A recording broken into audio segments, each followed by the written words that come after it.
Hello students, ਸਤਿ ਸ਼੍ਰੀ ਅਕਾਲ। ਮੈਂ ਕਿਰਨਜੋਤ ਕੌਰ। ਅੱਜ ਅਸੀਂ ਕਰਾਂਗੇ ਬਹੁਤ ਇੰਪੋਰਟੈਂਟ ਟੌਪਿਕ ਪੰਜਾਬ ਬਜਟ ਬਾਰੇ ਕਰਾਂਗੇ। ਇਹਦੇ ਵਿੱਚ ਅਸੀਂ ਕੀ ਕਰਾਂਗੇ, ਇੱਕ ਤੇ ਪੰਜਾਬ ਬਜਟ ਬਾਰੇ ਸਮਝਾਂਗੇ, ਠੀਕ ਹੈ। ਉਹਦੇ ਨਾਲ ਰਿਲੇਟਡ ਐਮਸੀਕਿਊ ਕਰਾਂਗੇ, ਠੀਕ ਹੈ। ਕਿ ਕਿੱਦਾਂ ਦੇ ਇੰਪੋਰਟੈਂਟ ਐਮਸੀਕਿਊ ਬਣਨਗੇ, ਠੀਕ ਹੈ। ਉਹਦੇ ਬਾਰੇ ਅਸੀਂ ਕਰਕੇ ਉਸ ਤੋਂ ਬਾਅਦ ਬਰੀਫ ਵਿੱਚ ਜੋ ਵੀ ਅਗਰ ਐਗਰੀਕਲਚਰ ਸੈਕਟਰ ਨਾਲ ਰਿਲੇਟਡ, ਸਕੂਲ ਐਜੂਕੇਸ਼ਨ ਨਾਲ ਰਿਲੇਟਡ, ਹਾਇਰ ਐਜੂਕੇਸ਼ਨ ਨਾਲ ਰਿਲੇਟਡ, ਹੈਲਥ, ਇਹਦੇ ਨਾਲ ਰਿਲੇਟਡ ਇੱਕ ਵਾਰੀ ਅਸੀਂ ਇੱਥੇ ਵੀ ਨਜ਼ਰ ਮਾਰ ਲਾਂਗੇ ਕਿ ਪੰਜਾਬ ਬਜਟ ਵਿੱਚ ਮਤਲਬ ਡਿਟੇਲ ਚ ਅਗਰ ਤੁਹਾਨੂੰ ਇਹਨਾਂ ਵਿੱਚੋਂ ਜਿੱਦਾਂ ਮੈਂ ਕੁਐਸਚਨਸ ਬਣਾਏ ਇੰਪੋਰਟੈਂਟ, ਅਗਰ ਇਹਨਾਂ ਵਿੱਚੋਂ ਕੋਈ ਕੁਐਸਚਨ ਨਹੀਂ ਆਂਦਾ, ਠੀਕ ਹੈ, ਇਹਨਾਂ ਚੋਂ ਅਗਰ ਕੁਐਸਚਨ ਬਣਾ ਦਿੰਦੇ ਤੇ ਇਹ ਵੀ ਸਾਨੂੰ ਪਤਾ ਹੋਣਾ ਚਾਹੀਦਾ, ਠੀਕ ਹੈ। ਮਤਲਬ ਕਿ ਅਸੀਂ ਕਨਸੈਪਟ ਵੀ ਕਰਾਂਗੇ ਪੰਜਾਬ ਬਜਟ ਵਿੱਚ ਕੀ ਕੀ ਹੈ, ਠੀਕ ਹੈ, ਕਿਹੜੇ ਕਿਹੜੇ ਪਾਲਿਸੀਜ਼ ਆਈਆਂ ਨੇ, ਕਿਹੜੇ ਕਿਹੜੇ ਮਤਲਬ ਕਿਹੜੇ ਕਿਹੜੇ ਸੈਕਟਰ ਨੂੰ ਮਤਲਬ ਜ਼ਿਆਦਾ ਫੰਡ ਦਿੱਤਾ, ਕਿਹੜੇ ਸੈਕਟਰ ਨੂੰ ਘੱਟ ਫੰਡ ਦਿੱਤਾ, ਹੋਰ ਕਿਹੜੇ ਇੰਪੋਰਟੈਂਟ ਕੁਐਸਚਨ ਆ ਸਕਦੇ ਨੇ ਐਗਜ਼ਾਮ ਪੁਆਇੰਟ ਆਫ ਵਿਊ ਤੋਂ, ਉਹਦੇ ਬਾਰੇ ਅਸੀਂ ਕਰਾਂਗੇ, ਠੀਕ ਹੈ। ਅਸੀਂ ਕੁਐਸਚਨਸ ਵੀ ਕਰਾਂਗੇ ਔਰ ਕਨਸੈਪਟ ਵੀ ਕਰਾਂਗੇ, ਓਕੇ, ਤਾਂ ਕਿ ਅਗਰ ਪੰਜਾਬ ਬਜਟ 'ਚ ਤੁਹਾਡਾ ਕੋਈ ਵੀ ਕੁਐਸਚਨ ਆਂਦਾ ਹੈ ਤਾਂ ਤੁਹਾਡਾ ਕੁਐਸਚਨ ਗਲਤ ਨਹੀਂ ਹੋਣਾ ਚਾਹੀਦਾ, ਠੀਕ ਹੈ। ਸਾਡਾ ਮੇਨ ਮੋਟਿਵ ਮੇਰਾ ਇਹੀ ਰਹਿੰਦਾ, ਮੈਂ ਤੁਹਾਨੂੰ ਜੋ ਵੀ ਕੋਈ ਟੌਪਿਕ ਕਰਵਾਉਂਦੀ ਹੈ ਜੋ ਕਰੰਟ ਅਫੇਅਰ ਵਿੱਚ ਹੈ, ਜਿਨ੍ਹਾਂ ਦੇ ਆਉਣ ਦੇ ਚਾਂਸਸ ਹੈ, ਤਾਂ ਉਹਦੇ ਵਿੱਚ ਮੈਂ ਤੁਹਾਨੂੰ ਕਨਸੈਪਟ ਵੀ ਕਰਵਾਉਂਦੀ ਹਾਂ ਔਰ ਐਮਸੀਕਿਊ ਵੀ ਕਰਾਉਂਦੀ ਹੈ, ਤਾਂ ਕਿ ਤੁਹਾਨੂੰ ਕੋਈ ਵੀ ਇਹ ਨਾ ਹੋਵੇ ਕਿ ਤੁਹਾਨੂੰ ਕਿਤੇ ਹੋਰ ਵੀ ਪੜ੍ਹਨਾ ਪੈ ਜੇ, ਜਾਂ ਫਿਰ ਤੁਹਾਨੂੰ ਉਹ ਵੀ ਐਗਜ਼ਾਮ 'ਚ ਕੁਐਸਚਨ ਆਇਆ, ਮਤਲਬ ਇਹ ਮੈਂ ਟੌਪਿਕ ਤੇ ਪੜ੍ਹਿਆ ਬਟ ਇਹ ਜਿਹੜਾ ਪੁਆਇੰਟ ਨਹੀਂ ਪੜ੍ਹਿਆ, ਠੀਕ ਹੈ, ਇਦਾਂ ਦਾ ਨਾ ਹੋਏ। ਇਸ ਕਰਕੇ ਮੈਂ ਪੂਰੀ ਕੋਸ਼ਿਸ਼ ਕਰਦੀ ਹਾਂ ਕਿ ਤੁਹਾਨੂੰ ਕਲੀਅਰਲੀ ਉਹ ਕਨਸੈਪਟ ਵੀ ਸਮਝਾ ਦਾਂ ਔਰ ਉਹਦੇ ਨਾਲ ਰਿਲੇਟਡ ਕੀ ਐਮਸੀਕਿਊ ਪਾ ਸਕਦੇ ਨੇ, ਠੀਕ ਹੈ, ਉਹ ਵੀ ਕਰਵਾ ਦਾਂ, ਠੀਕ ਹੈ। ਤੇ ਇਸ ਕਰਕੇ ਇਹ ਹੁੰਦਾ ਵਾ ਕਿ ਕਈ ਵਾਰ ਅਸੀਂ ਕਨਸੈਪਟ ਪੜ੍ਹ ਲੈਂਦੇ ਹਾਂ, ਸਾਨੂੰ ਇਹ ਨਹੀਂ ਪਤਾ ਲੱਗਦਾ ਕਿ ਉਹਦੇ ਐਮਸੀਕਿਊ ਕਿੱਦਾਂ ਦੇ ਆਣਗੇ, ਪੇਪਰ 'ਚ ਕੁਐਸਚਨ ਕਿੱਦਾਂ ਦੇ ਆਣਗੇ। ਇਸ ਕਰਕੇ ਮੇਰੀ ਅਪਰੋਚ ਰਹਿੰਦੀ ਹੈ ਕਿ ਤੁਹਾਨੂੰ ਪਹਿਲਾਂ ਤੇ ਸਮਝ ਆਵੇ ਉਹ ਚੀਜ਼ ਹੈ ਕੀ ਹੈ, ਉਸ ਤੋਂ ਬਾਅਦ ਐਗਜ਼ਾਮੀਨਰ ਉੱਤੇ ਕੁਐਸਚਨ ਕਿੱਦਾਂ ਦੇ ਪਾ ਸਕਦਾ, ਠੀਕ ਹੈ। ਇਸ ਕਰਕੇ ਬਹੁਤ ਧਿਆਨ ਨਾਲ ਕਲਾਸ ਸੁਣਿਓ ਔਰ ਇਹਦੇ ਨੋਟਸ ਵੀ ਬਣਾ ਲਿਓ, ਬਾਕੀ ਇਹਦੀ ਪੀਡੀਐਫ ਵੀ ਤੁਹਾਨੂੰ ਮਿਲ ਜੇਗੀ, ਠੀਕ ਹੈ। ਸਾਡਾ ਜਿਹੜਾ ਪ੍ਰਤਾਪ ਕੈਡੀ ਐਗਜ਼ਾਮ की क्लास ऐप उस पर भी मिल जाएगी, और जो टेलीग्राम चैनल है, ठीक है, व्हाट्सअप है, उत्ते भी मिल जाएगी, और मेरी इंस्टाग्राम आईडी है, ठीक, किरणजोत 128, ठीक है। अगर किसी ने कोई डाउट है, ठीक है, कोई स्टडी रिलेटेड कुछ पूछना है तो तुम इस इंस्टाग्राम आईडी से भी मैसेज कर सकते हो, ठीक है। शुरू करते हैं पंजाब बजट बारे। देखो पहला क्वेश्चन है कि पंजाब बजट ਜਿਹੜਾ ਵਾ, ਠੀਕ ਹੈ, ਇਹਦਾ ਫਾਈਨਾਂਸ ਮਿਨਿਸਟਰ ਕੌਣ ਹੈ, ਕਿਉਂਕਿ ਜਿਹੜਾ ਪੰਜਾਬ ਬਜਟ ਜਿਹੜਾ ਪ੍ਰੋਡਿਊਸ ਕੀਤਾ ਜਾਂਦਾ, ਠੀਕ ਹੈ, ਪੰਜਾਬ ਬਜਟ ਜੋ ਲਿਆਂਦਾ ਜਾਂਦਾ ਵਾ, ਉਹ ਹਮੇਸ਼ਾ ਕੀ ਹੈ, ਫਾਈਨਾਂਸ ਮਿਨਿਸਟਰ ਦੁਆਰਾ ਲਿਆਂਦਾ ਜਾਂਦਾ, ਠੀਕ ਹੈ, ਫਾਈਨਾਂਸ ਮਿਨਿਸਟਰ ਦੁਆਰਾ ਲਿਆਂਦਾ ਜਾਂਦਾ। ਜਿੱਦਾਂ ਤੁਹਾਨੂੰ ਪਤਾ ਹੈ ਕਿ ਭਾਰਤ ਦਾ ਬਜਟ ਹੈ, ਇੰਡੀਅਨ ਬਜਟ ਹੈ, ਠੀਕ ਹੈ, ਉਹ ਪ੍ਰੈਜ਼ੈਂਟ ਕੀਤਾ ਜਾਂਦਾ ਫਾਈਨਾਂਸ ਮਿਨਿਸਟਰ ਦੁਆਰਾ, ਠੀਕ ਹੈ। ਔਰ ਦੂਸਰਾ ਕੁਐਸਚਨ ਆਉਂਦਾ ਕਿ ਜਿਹੜਾ ਬਜਟ ਹੈ, ਇੰਡੀਅਨ ਬਜਟ ਹੈ, ਉਹ ਕਿੱਥੇ ਪ੍ਰੈਜ਼ੈਂਟ ਕੀਤਾ ਜਾਂਦਾ, ਸਭ ਤੋਂ ਪਹਿਲਾਂ ਉਹਦੇ ਕਿੱਥੇ ਕੀਤਾ, ਲੋਕ ਸਭਾ ਵਿੱਚ ਕੀਤਾ ਜਾਂਦਾ। ਲੋਕ ਸਭਾ ਕੋਲ ਇਸ ਨਾਲ ਰਿਲੇਟਡ ਜ਼ਿਆਦਾ ਪਾਵਰ ਹੈ, ਠੀਕ ਹੈ। ਲੋਕ ਸਭਾ ਵਿੱਚ ਇੰਟਰੋਡਿਊਸ ਕੀਤਾ ਜਾਂਦਾ, ਲੋਕ ਸਭਾ ਦੇ ਵਿੱਚ ਹੀ ਮਤਲਬ ਉਹਦੀ ਡਿਸਕਸ਼ਨ ਹੁੰਦੀ ਹੈ, ਠੀਕ ਹੈ। ਡਿਸਕਸ਼ਨ ਮਤਲਬ ਰਾਜ ਸਭਾ ਨੂੰ ਵੀ ਭੇਜਿਆ ਜਾਂਦਾ, ਪਰ ਜਿਹੜੀ ਮੇਨ ਪਾਵਰ ਹੈ ਨਾ ਲੋਕ ਸਭਾ ਕੋਲ ਹੈ, ਠੀਕ ਹੈ। ਉਸੇ ਤਰ੍ਹਾਂ ਹੀ ਪੰਜਾਬ ਵਿੱਚ ਕੀ ਹੈ, ਠੀਕ ਹੈ, ਪੰਜਾਬ ਵਿੱਚ ਤੁਹਾਨੂੰ ਪਤਾ ਹੋਵੇ ਕਿ ਕੌਂਸਲ ਨਹੀਂ ਹੈਗੀ, ਵਿਧਾਨ ਪਰਿਸ਼ਦ ਨਹੀਂ ਹੈਗੀ, ਲੈਜਿਸਲੇਟਿਵ ਕੌਂਸਲ ਹੈ, ਠੀਕ ਹੈ, ਲੈਜਿਸਲੇਟਿਵ ਲੈਜਿਸਲੇਟਿਵ ਅਸੈਂਬਲੀ ਹੈ, ਠੀਕ ਹੈ, ਜਿਹਨੂੰ ਕੀ ਕਹਿੰਦੇ ਅਸੀਂ ਵਿਧਾਨ ਸਭਾ, ਜਿਹਨੂੰ ਕਿ ਅਸੀਂ ਕਹਿੰਦੇ ਆ ਵਿਧਾਨ ਸਭਾ। ਤੇ ਜਿਹੜਾ ਬਿੱਲ ਹੈ, ਅਗਰ ਤੁਹਾਨੂੰ ਕੁਐਸਚਨ ਆਉਂਦਾ ਕਿ ਪੰਜਾਬ ਬਜਟ ਕਿੱਥੇ ਪ੍ਰੈਜ਼ੈਂਟ ਕੀਤਾ ਜਾਂਦਾ, ਵਿਧਾਨ ਸਭਾ ਵਿੱਚ ਇਹਦੀ ਇੰਟਰੋਡਕਸ਼ਨ ਹੁੰਦੀ, ਕਿਉਂਕਿ ਸਾਡੇ ਲੈਜਿਸਲੇਟਿਵ ਪੰਜਾਬ ਕੋਲ ਲੈਜਿਸਲੇਟਿਵ ਕੌਂਸਲ ਨਹੀਂ ਹੈਗੀ। ਲੈਜਿਸਲੇਟਿਵ ਕੌਂਸਲ ਹੁੰਦੀ ਹੈ ਵਿਧਾਨ ਪਰਿਸ਼ਦ, ਠੀਕ ਹੈ, ਵਿਧਾਨ ਪਰਿਸ਼ਦ ਨਹੀਂ ਹੈਗੀ ਸਾਡੇ ਕੋਲ। ਲੈਜਿਸਲੇਟਿਵ ਅਸੈਂਬਲੀ ਹੈ ਵਿਧਾਨ ਸਭਾ, ਜਿੱਥੇ ਬਿੱਲ ਲਿਆਂਦਾ ਜਾਂਦਾ। ਅਗਰ ਤੁਹਾਨੂੰ ਪੁੱਛੇ ਕਿ ਭਾਰਤ ਦੇ ਬਜਟ ਬਾਰੇ, ਇੰਡੀਅਨ ਬਜਟ ਜਿਹੜਾ ਕਿੱਥੇ ਪ੍ਰੈਜ਼ੈਂਟ ਕੀਤਾ ਜਾਂਦਾ, ਉਹ ਲੋਕ ਸਭਾ ਵਿੱਚ ਕੀਤਾ ਜਾਂਦਾ। ਲੋਕ ਸਭਾ ਵਿੱਚ ਜਿੱਦਾਂ ਸੰਸਦ ਹੈ, ਪਾਰਲੀਮੈਂਟ 'ਚ ਕੀ ਦੋ ਹਾਊਸ ਕਿਹੜੇ ਆ, ਦੋ ਸਭਾ ਕਿਹੜੀ ਹੈ, ਲੋਕ ਸਭਾ ਤੇ ਰਾਜ ਸਭਾ। ਲੋਕ ਸਭਾ ਕੋਲ ਜ਼ਿਆਦਾ ਪਾਵਰ ਹੈ। ਬਜਟ ਕਿੱਥੇ ਇੰਟਰੋਡਿਊਸ ਕੀਤਾ ਜਾਂਦਾ, ਕਿੱਥੇ ਸ਼ੁਰੂਆਤ ਕੀਤੀ ਜਾਂਦੀ ਹੈ, ਲੋਕ ਸਭਾ ਵਿੱਚ। ਜਿਹੜੀ ਵੋਟਿੰਗ ਵੀ ਹੁੰਦੀ ਹੈ ਕਿ ਇੰਨਾ ਫੰਡ ਮਿਲਣਾ ਚਾਹੀਦਾ, ਇੰਨਾ ਨਹੀਂ ਮਿਲਣਾ ਚਾਹੀਦਾ, ਉਹ ਵੀ ਲੋਕ ਸਭਾ ਵਿੱਚ ਹੀ ਹੁੰਦਾ ਸਭ ਕੁਝ, ਠੀਕ ਹੈ। ਬਾਕੀ ਮੈਂ ਪਾਰਲੀਮੈਂਟ ਜਦੋਂ ਤੁਹਾਨੂੰ ਪੋਲਿਟੀ ਕਰਾਈ ਹੈ, ਕਲਾਸ ਵਿੱਚ ਕਰਾਈ ਹੈ, ਉਹਦੇ ਵਿੱਚ ਮੈਂ ਬਹੁਤ ਡਿਟੇਲ 'ਚ ਸਮਝਾਇਆ ਵਾ ਕਿ ਬਿੱਲ ਕਿੱਦਾਂ ਪਾਸ ਹੁੰਦਾ, ਲੋਕ ਸਭਾ ਕੀ ਹੈ, ਰਾਜ ਸਭਾ ਕੀ ਹੈ, ਲੋਕ ਸਭਾ ਦੇ ਮੈਂਬਰ ਕਿੱਦਾਂ ਚੁਣੇ ਜਾਂਦੇ, ਰਾਜ ਸਭਾ ਦੇ ਮੈਂਬਰ ਕਿੱਦਾਂ ਚੁਣੇ ਜਾਂਦੇ। ਮਤਲਬ ਸੰਸਦ ਨਾਲ ਰਿਲੇਟਡ ਤੁਹਾਨੂੰ ਕੋਈ ਵੀ ਡਾਊਟ ਹੈ, ਉਹ ਮੈਂ ਕਲਾਸ ਵਿੱਚ ਕਰਾਇਆ, ਠੀਕ ਹੈ, ਜੋ ਪ੍ਰਤਾਪ ਅਕੈਡਮੀ ਤੇ ਪੋਲਿਟੀ ਦੀ ਕਲਾਸ ਵਿੱਚ ਕਰਾਇਆ, ਠੀਕ ਹੈ। ਹੁਣ ਫਾਈਨਾਂਸ ਮਿਨਿਸਟਰ ਕੌਣ ਹੈ, ਹਰਪਾਲ ਸਿੰਘ ਚੀਮਾ। ਤੇ ਹਰਪਾਲ ਸਿੰਘ ਚੀਮਾ ਦੁਆਰਾ ਪੰਜਾਬ ਦਾ ਬਜਟ ਪ੍ਰੈਜ਼ੈਂਟ ਕੀਤਾ ਗਿਆ, ਬਜਟ ਲਿਆਂਦਾ ਗਿਆ। ਜਾਂ ਫਿਰ ਕੁਐਸਚਨ ਇਦਾਂ ਵੀ ਆ ਸਕਦਾ ਕਿ ਪੰਜਾਬ ਦਾ ਬਜਟ ਜੋ 2022-23 ਵਾਲਾ, ਠੀਕ ਹੈ, ਉਹ ਕਿਹੜੇ ਮਿਨਿਸਟਰ ਦੁਆਰਾ ਲਿਆਂਦਾ ਗਿਆ, ਉਹਨਾਂ ਦਾ ਨਾਮ ਕੀ ਹੈ, ਹਰਪਾਲ ਸਿੰਘ ਚੀਮਾ, ਠੀਕ ਹੈ। ਦੂਸਰਾ ਕੁਐਸਚਨ ਹੈ ਕਿ ਪੰਜਾਬ ਬਜਟ ਦਾ ਨਾਮ ਕੀ ਰੱਖਿਆ ਗਿਆ, ਠੀਕ ਹੈ। ਇਹਦੇ ਲਈ ਪੰਜਾਬ ਜੋ ਆਪ ਸਰਕਾਰ ਸੀ, ਉਹਨੇ ਸੁਜੈਸ਼ਨ ਮੰਗੇ ਸੀ, ਸੁਝਾਅ ਮੰਗੇ ਸੀ ਲੋਕਾਂ ਤੋਂ, ਠੀਕ ਹੈ। ਤੇ 20,000 ਤੋਂ ਵੱਧ ਲੋਕਾਂ ਨੇ ਸੁਝਾਅ ਦਿੱਤੇ ਸੀ, ਉਸ ਦੇ ਬੇਸ ਤੇ ਉਹਦਾ ਨਾਮ ਰੱਖਿਆ ਗਿਆ ਜਨਤਾ ਬਜਟ, ਪੀਪਲ ਬਜਟ, ਲੋਕਾਂ ਦਾ ਬਜਟ, ਠੀਕ ਹੈ, ਨਾਮ ਰੱਖਿਆ। ਇਹ ਵੀ ਤੁਹਾਨੂੰ ਕੁਐਸਚਨ ਆ ਸਕਦਾ ਕਿ ਜਿਹੜਾ 22-23 ਦਾ ਬਜਟ ਹੈ ਪੰਜਾਬ ਦਾ, ਉਹਦਾ ਨਾਮ ਕੀ ਰੱਖਿਆ ਗਿਆ, ਠੀਕ ਹੈ।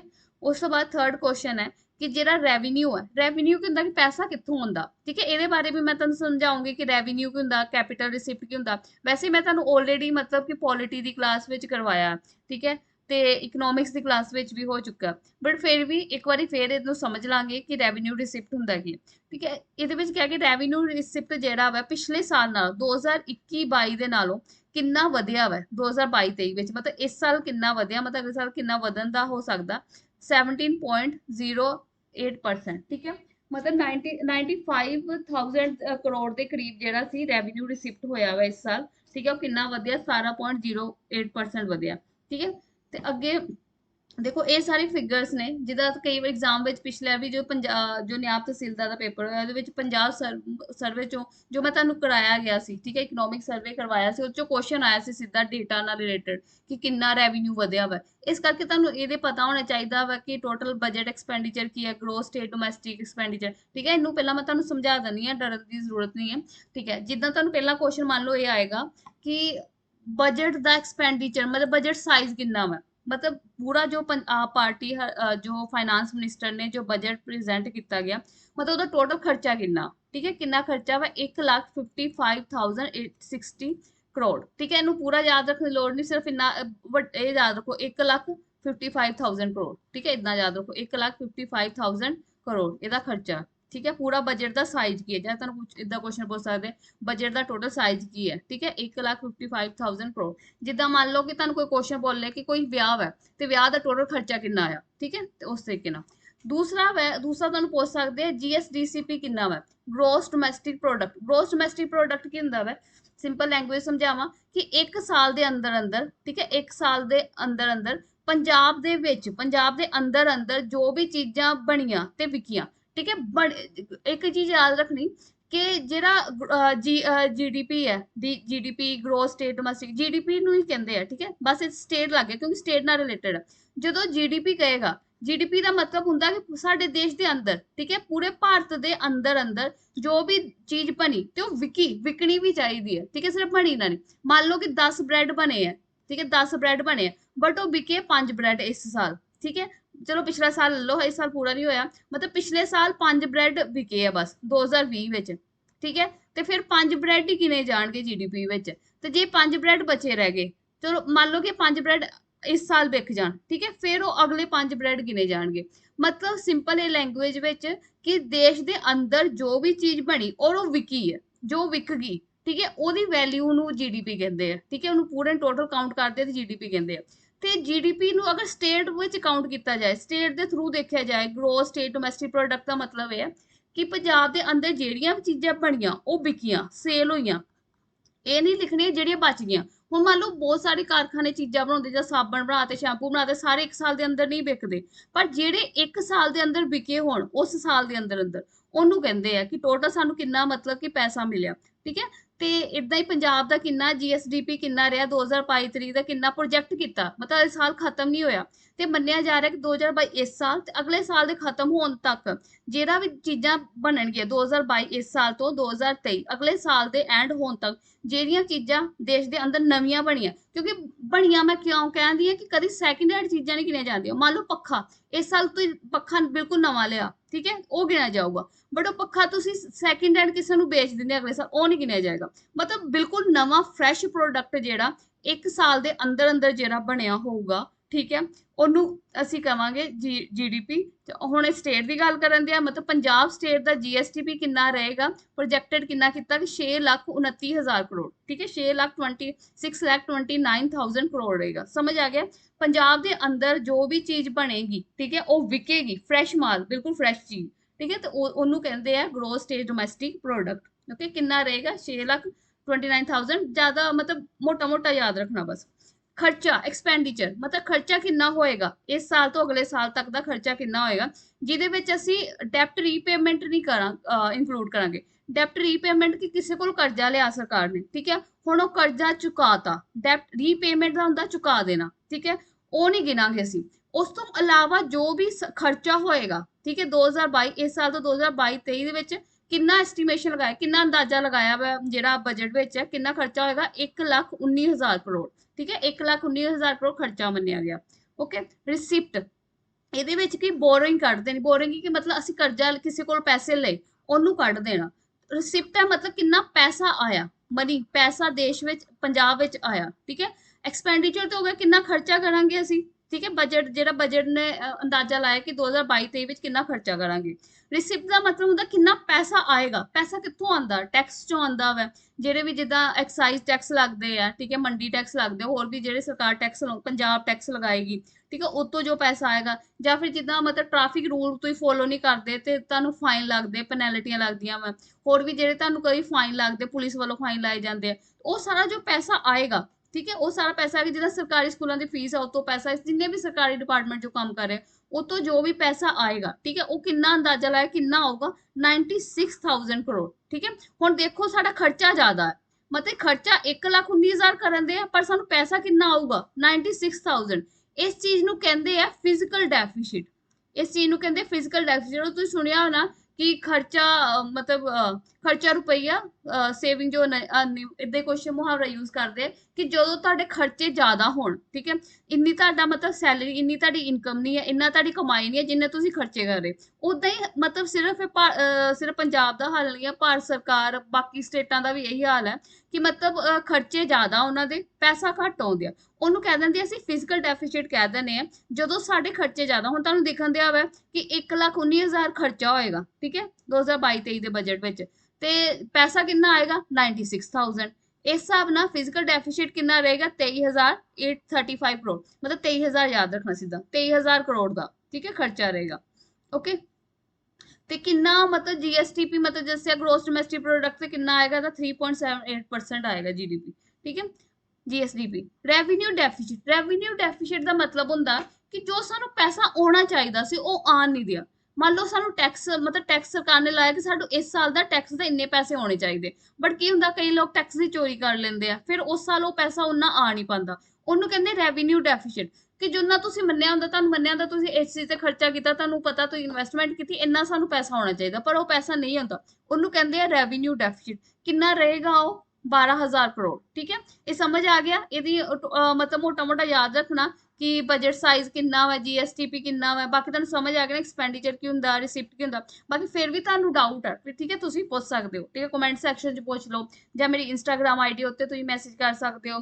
ਠੀਕ ਹੈ। ਜੋ WhatsApp ਜੋ ਪ੍ਰਤਾਪ ਅਕੈਡਮੀ WhatsApp ਚੈਨਲ ਹੈ ਉੱਤੇ ਤੁਸੀਂ ਕਰ ਸਕਦੇ ਹੋ, ਟੈਲੀਗ੍ਰਾਮ ਤੇ ਕਰ ਸਕਦੇ ਹੋ। ਠੀਕ ਹੈ।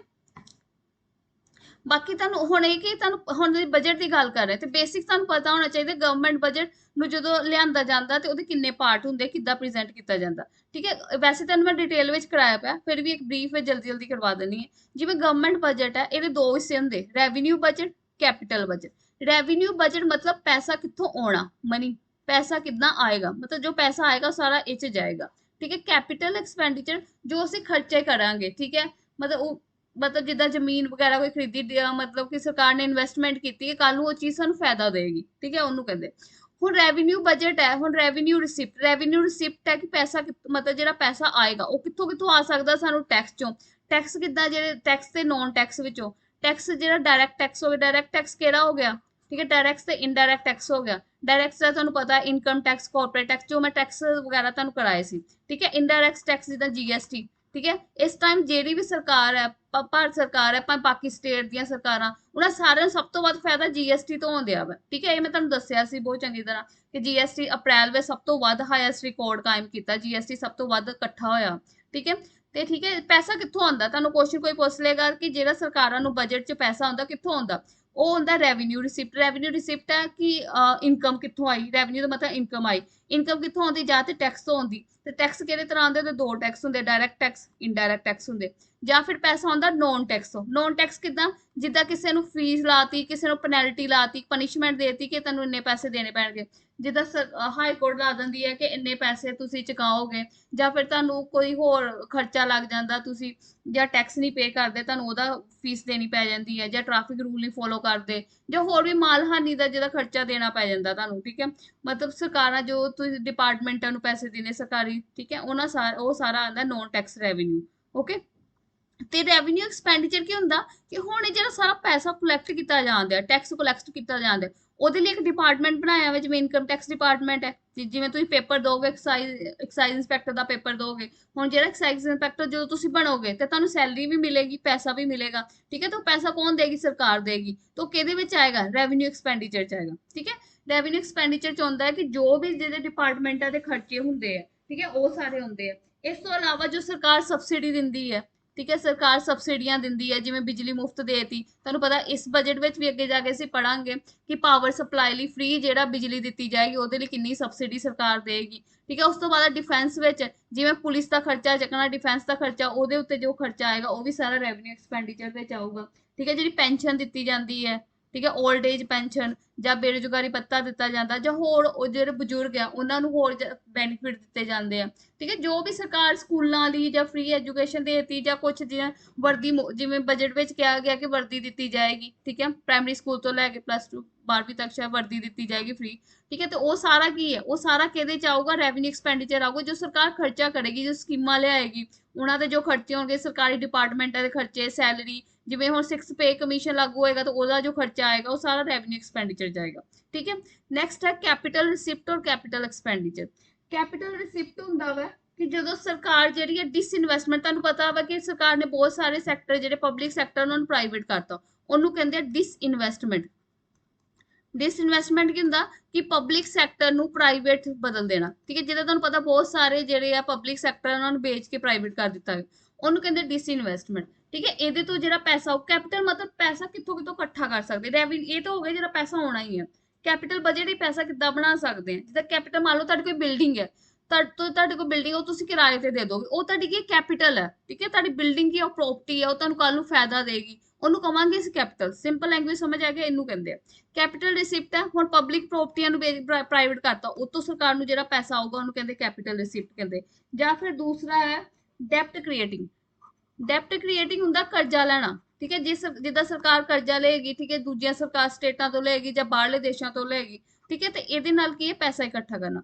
ਕੈਪੀਟਲ ਇਨ ਐਕਸਪੈਂਡੀਚਰ ਹੁੰਦਾ ਇਨਫਰਾਸਟ੍ਰਕਚਰ ਕਰਨਾ, ਜਿੱਦਾਂ ਸਰਕਾਰ ਨਵੇਂ ਪ੍ਰੋਜੈਕਟ ਸ਼ੁਰੂ ਕਰਦੀ ਹੈ ਤੇ ਉਹਨਾਂ ਫਾਇਦਾ ਆਊਗਾ। ਜਿੱਦਾਂ ਮੰਨ ਲਓ ਐਗਜ਼ਾਮਪਲ ਕਿ ਕੋਈ ਜਗ੍ਹਾ ਹੈ ਉਹ ਟੂਰਿਸਟ ਬੇਸਡ ਹੈ, ਠੀਕ ਹੈ, ਲੋਕ ਉੱਥੇ ਜਾਂਦੇ, ਜਿਵੇਂ ਹਿਮਾਚਲ ਮੰਨ ਲਓ, ਹਿਮਾਚਲ ਪ੍ਰਦੇਸ਼ ਲੋਕ ਘੁੰਮਣ ਜਾਂਦੇ, ਮਨਾਲੀ ਸ਼ਿਮਲਾ, ਠੀਕ ਹੈ। ਤੇ ਸਰਕਾਰ ਕੀ ਕਰੇਗੀ? ਹਿਮਾਚਲ ਪ੍ਰਦੇਸ਼ ਨੂੰ ਉਹਨੂੰ ਵਧੀਆ ਬਣਾ ਦੇਗੀ, ਸੜਕਾਂ ਵਧੀਆ ਬਣਾ ਦੇਗੀ, ਠੀਕ ਹੈ। ਉੱਥੇ ਮਤਲਬ ਹੋਰ ਉਹਨੂੰ ਆਕਰਸ਼ਿਤ ਬਣਾ ਦੇਗੀ, ਲੋਕ ਜ਼ਿਆਦਾ ਤੋਂ ਜ਼ਿਆਦਾ ਆਉਣ, ਠੀਕ ਹੈ। ਤੇ ਉੱਥੇ ਖਰਚਾ ਕਰਨਾ ਪੜੇਗਾ ਪਹਿਲਾਂ, ਠੀਕ ਹੈ, ਉਹਨੂੰ ਕਵਾਂਗੇ ਕੈਪੀਟਲ ਐਕਸਪੈਂਡੀਚਰ, ਜੋ ਕੱਲ ਨੂੰ ਕੀ ਦੇਗੀ? ਪ੍ਰੋਫਿਟ ਦੇਗੀ, ਕੱਲ ਨੂੰ ਕੀ ਪ੍ਰੋਫਿਟ ਦੇਗੀ, ਉਹਨੂੰ ਕਹਿੰਦੇ, ਠੀਕ ਹੈ। ਸਿੰਪਲ ਸਮਝ ਆ ਗਿਆ?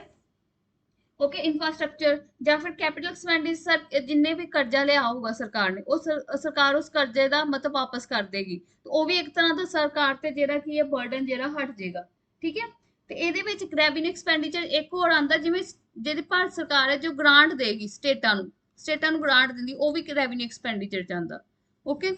ਤੇ ਇੱਥੇ ਵੀ ਬਹੁਤ ਕੁਐਸਚਨ ਬਣਦੇ ਆ ਅਲੱਗ ਹੀ ਕਿ ਰੈਵਨਿਊ ਐਕਸਪੈਂਡੀਚਰ ਚ ਕੀ ਆਉਂਦਾ, ਕੈਪੀਟਲ ਐਕਸਪੈਂਡੀਚਰ ਚ ਕੀ ਆਉਂਦਾ, ਰੈਵਨਿਊ ਰਿਸਿਪਟ ਵਿੱਚ ਕੀ ਆਉਂਦਾ ਵਾ, ਠੀਕ ਹੈ। ਇਹ ਵੀ ਇੱਥੇ ਵੀ ਕੁਐਸਚਨ ਬਣਦੇ, ਇਹ ਅਲੱਗ ਟੌਪਿਕ ਹੈ, ਠੀਕ ਹੈ। ਇਹਨੂੰ ਹੋਰ ਡਿਟੇਲ ਚ ਕਰਾਂਗੇ, ਬਾਕੀ ਤੁਹਾਨੂੰ ਮੋਸਟਲੀ ਸਮਝ ਆ ਗਿਆ ਹੋਊਗਾ ਕਿ ਕੀ ਹੁੰਦਾ, ਠੀਕ ਹੈ। ਹੁਣ ਅਸੀਂ ਕਰਦੇ ਹਾਂ ਪੰਜਾਬ ਬਜਟ ਬਾਰੇ, ਕਿਉਂਕਿ ਅਗਰ ਇਹਨੂੰ ਹੋਰ ਡਿਟੇਲ ਚ ਕਰਾਂਗੇ ਤੇ ਫਿਰ ਹੋ ਰਹਿ ਜਾਏਗਾ, ਠੀਕ ਹੈ। ਹੁਣ ਤੁਹਾਨੂੰ ਦੂਜਾ ਇੰਪੋਰਟੈਂਟ ਕੁਐਸਚਨ ਆ ਸਕਦਾ ਹੈ ਕਿ ਜਿਹੜਾ ਪੰਜਾਬ ਬਜਟ ਪ੍ਰੈਜ਼ੈਂਟ ਕੀਤਾ ਗਿਆ, ਲਿਆਂਦਾ ਗਿਆ, ਉਹਦੇ ਵਿੱਚ ਪੈਸਾ ਕਿੱਥੋਂ ਆਊਗਾ, ਠੀਕ ਹੈ। ਸਭ ਤੋਂ ਵੱਧ ਪੈਸਾ ਕਿੱਥੋਂ ਆਊ? ਉਹ ਤੁਹਾਨੂੰ ਇਦਾਂ ਪੁੱਛ ਲੇਗਾ ਕਿ ਇਦਾਂ ਤੁਹਾਨੂੰ ਆਪਸ਼ਨ ਦੇ ਦੇਗਾ ਸਾਰੇ, ਠੀਕ ਹੈ। ਤੇ ਦੱਸ ਦੇਗਾ ਕਿ ਸਭ ਤੋਂ ਵੱਧ ਪੈਸਾ ਕਿੱਚ ਆਊਗਾ, ਉਸ ਤੋਂ ਘੱਟ ਤੁਹਾਨੂੰ ਕਹਿ ਦੇਗਾ ਕਿ ਇਹਨੂੰ ਆਰਡਰ ਚਲਾਓ, ਪਹਿਲਾਂ ਦੱਸੋ ਸਭ ਤੋਂ ਵੱਧ ਪੈਸਾ ਕਿਹਦੇ ਚੋਂ ਆਊਗਾ, ਦੂਜੇ ਨੰਬਰ ਤੇ ਦੱਸੋ ਕਿੱਥੇ ਆਊ, ਇਦਾਂ ਤੁਹਾਨੂੰ ਆਰਡਰ ਚਲਾਉਣ ਲਈ ਕਹਿ ਦੇਗਾ, ਠੀਕ ਹੈ। ਜਿੱਦਾਂ ਹੁਣ ਸਭ ਤੋਂ ਵੱਧ ਪੈਸਾ ਜਿਹੜਾ 30% ਆਊਗਾ ਸਟੇਟ ਦੇ ਔਨ ਟੈਕਸ ਰੈਵਨਿਊ ਤੋਂ ਆਊਗਾ। ਸਟੇਟ ਜੋ ਆਪਣਾ ਟੈਕਸ ਕਲੈਕਟ ਕਰਦੀ, ਜਿਵੇਂ ਮੰਡੀ ਟੈਕਸ ਕਲੈਕਟ ਕਰਦੀ ਹੈ, ਠੀਕ ਹੈ, ਜੇ ਸ਼ਰਾਬ ਦੇ ਠੇਕੇ ਆ, ਅਲਕੋਹਲਿਕ ਸ਼ਰਾਬ ਦੇ ਠੇਕਿਆਂ ਤੋਂ ਟੈਕਸ ਹੁੰਦਾ ਜਿਹੜਾ, ਠੀਕ ਹੈ, ਉਸ ਤੋਂ ਜੋ ਪੈਸਾ ਇਕੱਠਾ ਕਰੇਗੀ, ਓਕੇ। ਉਸ ਤੋਂ ਇਲਾਵਾ ਹੋਰ ਵੀ ਜੋ